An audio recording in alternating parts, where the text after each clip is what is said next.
Hello and welcome to One Man's Collection. Today we're with the Ferrari Magazine Collection, magazine number 10. So this is with a die-cast car. Didn't check this before I jumped in. The 575M Maranello.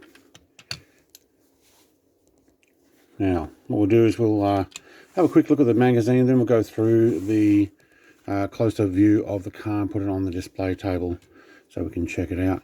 So inside this issue we've got single seaters, pages 3 to 8, production models, competition models, and the poster. So you do get a poster on each one of these. We also have Ferrari at the Crossroads of 330 P2 P3 write-up, and a gift from Lancia, the D50. So this one here, the D50, I do believe I've mentioned in most of these Ferrari magazines, if you see a write-up in it, it means we are going to get a die-cast car of that type. So I do have one of these. Not going to read it in detail. You can have a look over, hit pause, look at more detail here. But I will look at it's a 90-degree V8 light alloy cylinder block and head. With a 2,485.98 cc. That's very detailed, isn't it? So it's a 2.5 litre, essentially, rounded up, and has 265 brake horsepower at 8,000 RPM. Man, that gets revving, doesn't it? Don't think it actually says how fast these things went. Maybe in the ride-up. But you got to think though, this is one guy sitting in what is essentially his feet almost underneath the back of the engine there, and four wheels around a tube. It's not a lot of protection in these things. These were back in the days. They absolutely brave men.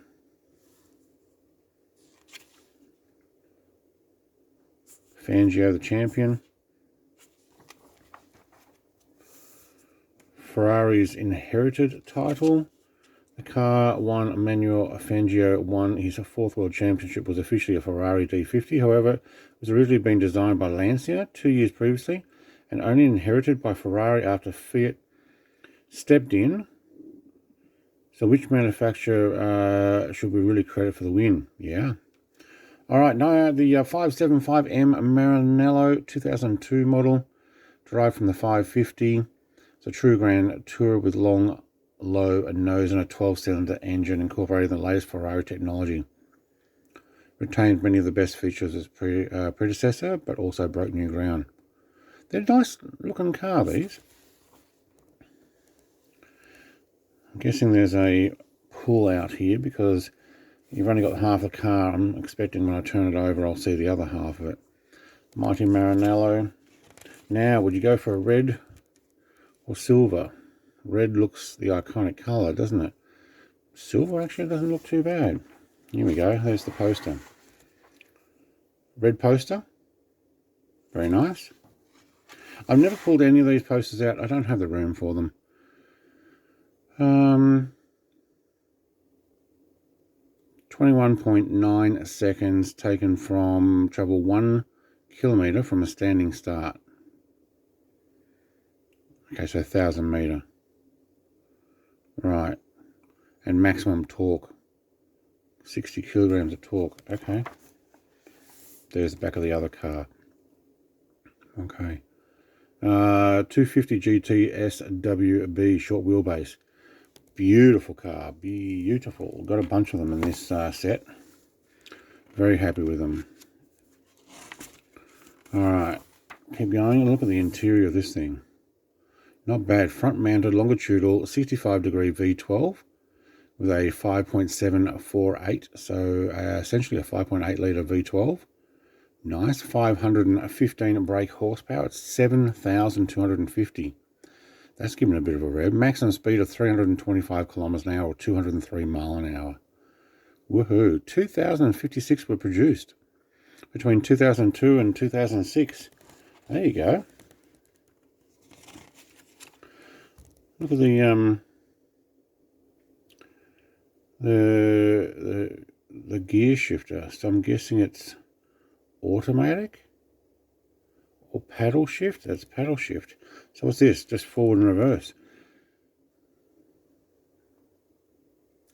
No, optimum weight split between 50-50 axles was achieved thanks to a clever transaxle design. That's the change in the transaxle. Wow. Increase the power from V12 engine, delivered improved. Yep.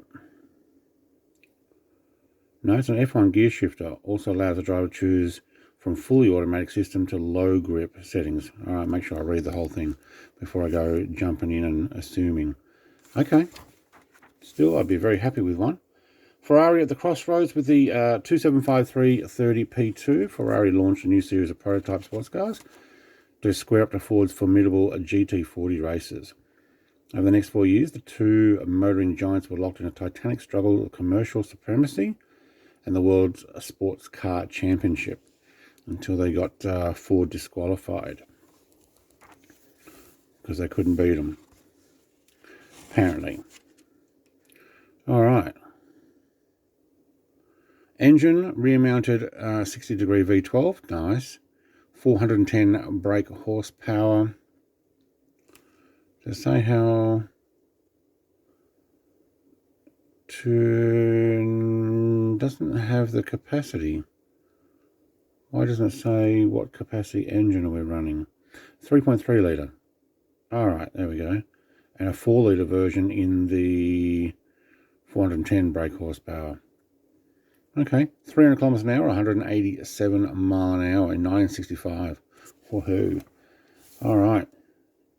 Next one we're getting in this set will be the 250 Testarossa model. And so magazine number 11. Make sure you hit that subscription button notifications and you'll get a notification when that comes out. So let's have a look at this model. So coming into this camera here. Very nice. Got some detail there. So the come on. No, don't focus on the magazine. Pininfarina or something. I can't see. Looks like I've got an indicator thing. Also saw this black dot here and I thought, oh no, I've got something on it. But it matches on the other side, identical. So I'm guessing that's for like keyhole. The other one's the door handle. We do have slotted disc brakes. Okay. Rear end. Nice. Got your Ferrari up on the back of the bonnet, the boot. Got the beige leather in here. 4 pipes, very nice. See if we can get past the light and have a look inside, maybe from this side. Black steering wheel, let me have a look through the back. There we go. We do have that silver thing in there as well to swap. The dash. It even looks like we've got Ferrari on the steering wheel. It is very difficult to get a view. Now, I'm guessing that these little dots here on either side are where the clear clicks in. Unfortunately, because I don't believe that that's in the actual car. Having a look at there. So I'd say that's part of the model shaping, but hey, the rest of it's pretty good. Very nice. I'm going to put that on the turntable. Like, comment, subscribe, all the rest, and thanks for watching. Have a great day. Cheers. Bye.